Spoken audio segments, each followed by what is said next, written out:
Hi everyone. I'm sure you haven't been expecting to see me on screen for some time. It's been almost, Jesus Christ, it's almost been a year and a half now since I've streamed. But yeah, whatever, you guys know what I look like, and anyone who follows me on Instagram and whatnot, there's plenty of pictures of me there.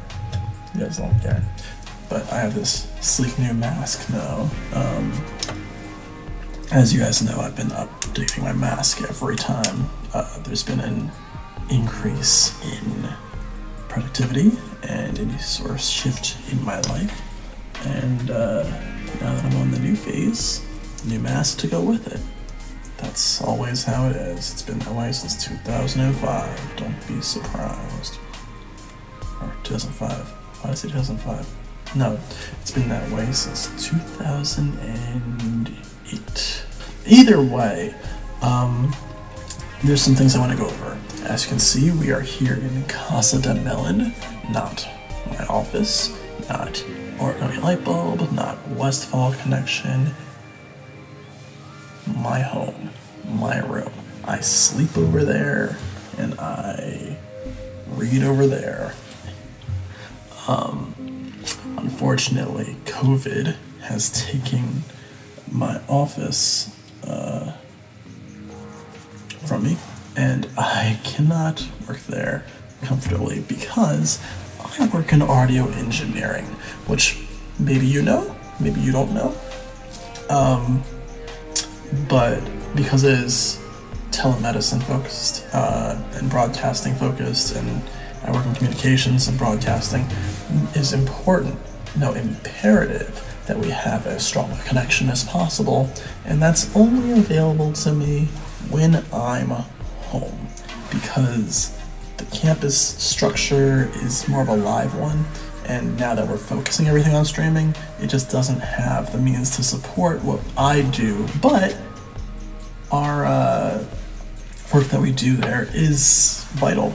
It's a necessary job. I am considered an essential worker, so unfortunately I have to make ends meet. And thankfully, because I stream from home every now and then, I game a lot, I have a good system, we have good networks, I have the options to do these things. So I have set up my own sort of workspace here that's more professional oriented, and I've been using it pretty much the entire pandemic. The hours are twice as long, it's a lot trickier to maneuver things, I still have to go to the office and do updates and things, but that's all the boring stuff, I don't want to talk about that. Either way, that's how it is. I'm here a lot now, and that's actually also why I have not been streaming at all. I've been too busy to stream, frankly.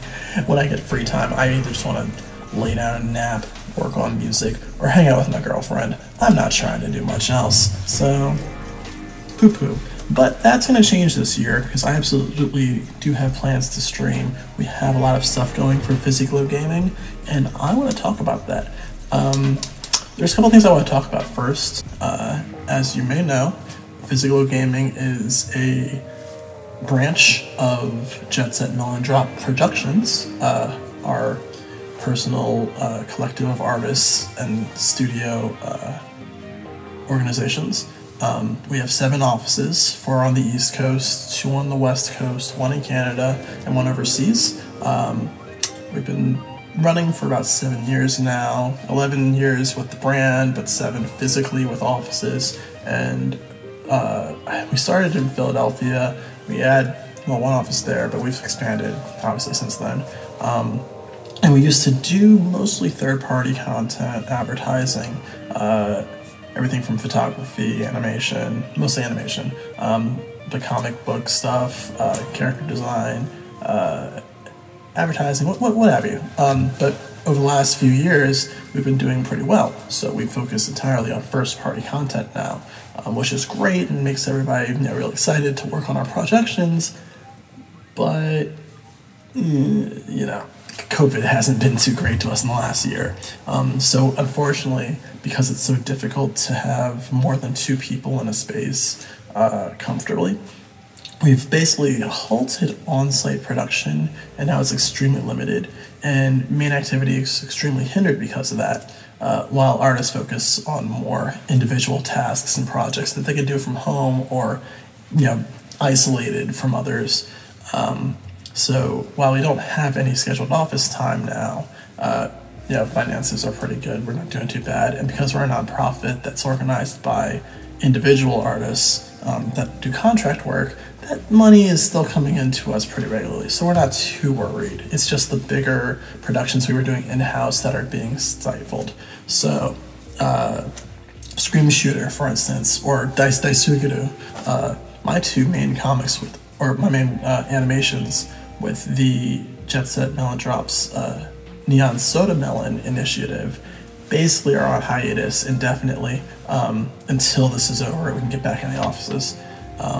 We haven't been able to do many live recordings like we usually do, and productivity in general is just shrunk because of that. Money is fine, the teams and initiatives are fine, everyone's healthy, we haven't lost anyone or anything major like that. Each of us have our internal, maybe family or interpersonal relationships. We've had our ups and downs throughout the year, as most people do, and it's not been easy for everyone. I mean, anyone who knows me or follows me on social media knows that there's some stuff that's been in my family that's been kind of difficult regarding my grandmother and my brother. But at the end of the day, we're fine. Not a big deal. Well, my two main projects that I've been working on have been slowed significantly. We're still doing tasks as needed. Trying to make sure we can get anything that doesn't take a lot of work or only takes one or two people finished. But ultimately, the main things we've been working on projection-wise and projected in the next 2 years tops are my main comic, River of Life, Dragon's Blood, which is the prelude to River of Life proper, Sean's comic, Freeloader, and other music-oriented initiatives. Westfall Connection is still doing a lot of improvisational work. Corey Pace has been busy, Trong's been busy, Yaz has been busy. They're all working on music and their own initiatives and small shorts and things. There's a whole playlist of stuff. You can reach it through the JSMD portal, but all of their stuff has been pretty productive. And we also have plans to make Fever 2020, or I guess 2021 now, still actively produced, and we're trying to get as much done as possible on it. So hang tight. We'll get information about that later on as the promotional stuff starts kind of picking up pace again, because it has been slowed. But I'm glad that we have the support we have, and we are at least working forward through this. Now let's discuss some more interesting things, specifically regarding Physiglow Gaming. I have, as of June, basically restructured most of the way the videos are set up. A lot of this content that comes from the streams is usually edited down to YouTube videos that span anywhere from 5 minutes to 2 hours. Usually the long play DLC stuff or end game stuff tends to go on for hours. But I don't care. I don't really give a shit how long these things are, because I love content. It's fun sharing it with you guys, and I love editing these things to music and making like MVs and highlight reels and stuff. It's a good time.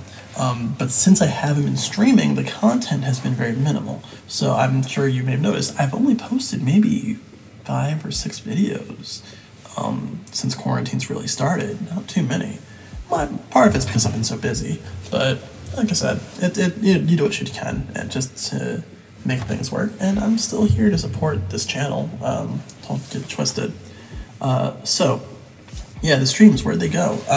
They went into the ether, but they're not gone. Like I said, I'm still using my stream setup every day for work, so it's still here, it's still active, I'm still ready to stream, and really it's just been a matter of what do I stream. Puzzle Palace is still a thing. We're gonna go into our next season now. I've been working with the Westfall guys. We did a recent series called Santa Streams, which was kind of like a similar idea, but instead of me hosting it with the Westfall guys, we actually all went over to Santa's workshop and he hosted basically the gaming sessions that we had, and a lot of it was very Puzzle Palace vibes, so I definitely recommend checking that out. It's right on the Westfall Connections YouTube channel. That was a really fun time. I was actually the first guest on the episodes. We played Catherine. It was great. But yeah, so we'll definitely have Puzzle Palace coming later down this year. Probably do another 5-6 episodes like we usually do each season. And we've definitely got some games to play, so it's going to be a good time for sure. We just got to figure out how we're going to maneuver it and do it maybe in the new space that we have. Because that space is actually pretty good for streaming, and we've been taking a lot of time to set it up and make it more comfortable with, without having to risk any health or anything. As for the Physiclo Gaming base videos, I actually have like 7 videos that are currently in process of being made. It's just, finding time to work on them it's more of a pet project, so I don't spend a lot of time on it, but these videos will come out as I get to them.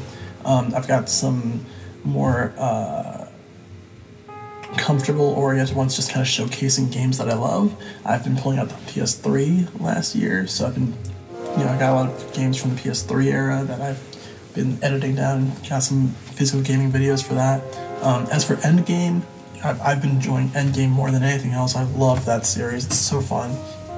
I've got more Final Fantasy VII Remake videos coming. I've got Bloodborne and Dark Souls stuff coming. I have a supercut of the Dankest Night series. That's gonna have the whole adventure from beginning to end, from all the streams and from all of the actual videos put together. That's been a really fun one working on. There's some more content coming for that. And I've got a bunch of Physical Versus stuff with multiplayer. I've been lucky enough to be in the closed beta and now in the open beta for Guilty Gear Strive, so I've got more Guilty Gear Strive content coming, especially when the game comes out. I'll be on it a lot. Me and the Lunchbox gang have been having so much fun playing this game, so we definitely want to put that into the Melon Brawl circuit and play that competitively. We'll do videos for it competitively, casually, maybe do some highlight reels. It's gonna be fun. There's actually 2 videos coming for the open beta, so be excited for that. It's basically gonna do the same thing I did with the closed beta. We'll have one that's like open form, most of the sort of breaking down the new changes as well as showing off actual matches, and a second one that's going to be more of a highlight reel. And I've made sure the audio issues aren't going to occur again in the footage. It's already been checked. I'm really excited to edit it down and show it to you guys. I've got Air, I've got G. Hopefully maybe we can get some matches tonight and show off some stuff for some other guys. Yeah, so I'm really excited to just kind of show off what this game is and what it offers that Xrd didn't have. And there are some different things for sure, but I think based on how the closed beta was and how this open beta is going, if nothing else, the netcode's incredible. But there's just a lot of content that I think is actually really fun to play with, more so than Xrd. Xrd has a lot of tried and true things that I love about it still, but man, this new game is amazing. I'm so excited to play it. And of course, there's other games. We've got some Chaos Code content coming, Blade Strangers, basically stuff that's happened over the last few years that we haven't really gotten to. King of Fighters 14, Tekken 7, of course. There's more Tekken 7 content. Tekken Hell's going to come back, and I'm really excited because we unfortunately weren't able to run the competitive Catherine circuit as strongly as we could last year, but we still had everything set up for it, so we're going to try and do it again this year. And the few tournaments that we did have were extremely successful, so I'm excited to really go on that this year and hit the ground running. And maybe, if Evo and all that pops up again, we'll do some showcases on that as well. So plenty of collabs and tournaments and things. There's also, I want to announce that the Discord for JSMD is officially going live. Well, it's been live, but it's officially going open to the public. We have certain areas and channels that are still being focused on work and our production side, but we are opening channels up for public to join in, chat, check out our stuff, watch some of our content that we've been making over the last couple of years, get in touch with us, promotional things, maybe even get involved with us if you're an artist or an animator that wants to have some sort of backing or build a team or something, or have just a general, even just information. I feel like that's something I want to get back into. There's a series that I'm going to be working on in the future called The Key in Between. I do not know if we are going to be able to do it as soon as I'd like, but it will be sort of introspective and mentality-based approach to creating animation and working in a studio setting professionally, while also being focused on actual production aspects itself that people tend not to learn in school, but rather when they actually go to work in studios before. And I think it's imperative a lot of artists that want to go that path learn this before they actually do it, so they know what to expect and it doesn't blindside them. So I'm actually going to be making a series on that. Be running that this year, I think, probably sometime in the fall, but again, don't quote me on that. Who knows how this thing's going to go.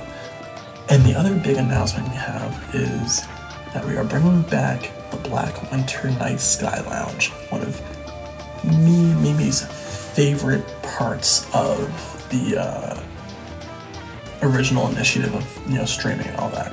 The Black Winter Night Sky Lounge was actually created back in 2007. It's one of the oldest initiatives we had in JSMD, back when it was just JSMD Designs. It's basically a open broadcast for music, for showcasing music that we've created within the team, and also just having open DJ nights, so we just record stuff and chat and have fun while putting in requests and listening to whatever music we like. Usually we have genre-oriented days, or days that are specific to artists when there aren't requests coming in, but when there are requests coming in, it's a blast, and that's more often than not. It was a really popular thing for a lot of us, and unfortunately we didn't have the time to do it the last couple of years, even before COVID. So I'm really excited that we're going to be bringing that back. The schedule's going to be shifting. We used to do it 2-hour sessions on Tuesdays and Thursdays if we could do Thursdays. We're going to be shifting it up a bit. We're still trying to figure out what the schedule's going to be, but that's going to be coming really soon, probably when spring kicks in. So keep an eye out for that. That's going to be really fun. We're going to focus mostly still on JSMD Pro, Infotainment and Timeless Masterpiece, UVGM, the Universal Video Game Musicians, Westville Connection, and local talents that are all creating music. But we will still have request sessions, and we're also going to be including live performances. I myself will be doing some performances with either on keyboard, guitar, or my Aerophone, or stuff like maybe I'll have sessions showing music. We'll have showcases with other people, a lot of the guys, with Boris and with Maxi and Triaz and all of them. They're still producing music, they're still doing great stuff, so I'm going to try and get some live performances, stream from them, maybe Natsu, a few other guys that tend to stream on Instagram. It's going to be a great time. We've got a lot of great talent still working in the music side, so that's a strong thing we want to showcase. So yes, keep posted on that. Like I said, I'll have a lot of the links in the description, so hopefully you guys can check that out. And that's it for me. Hopefully you keep posted. The next thing that's going to come up is probably going to be the Guilty Gear Strive open beta content. So yeah, keep an ear out for that. We'll be posting some content regarding Black Winter Night Sky Lounge starting up again. If you want to keep track of these things a little more closely, follow me on Twitter under JunkFizz, JunkFizz, or you can follow me on Instagram, MidoriMelon. We also have a Jet Set Melon Drop proper YouTube channel, but we are actually reworking that now, so while I do implore you to maybe check it out and subscribe, a lot of that content is going to be reworked to be more focused on promotional stuff. We're going to get all the physical and Funky Flow gaming stuff off of that and bring that all to this channel. So yeah, just to keep an eye out. And yeah, in the meantime, stay gold. I'm sure there'll be a couple more updates. I'm not big on the update videos myself, but there'll be a couple more updates in the future just to get you started on things. And well, there's plenty of more other things I'd love to discuss, like my future music projects that are coming out, a few charity streams planning to do, a more in-depth look at Fever and what that's going to be entailing in the next year. So yeah, stay tuned, stay gold, and keep your eyes open.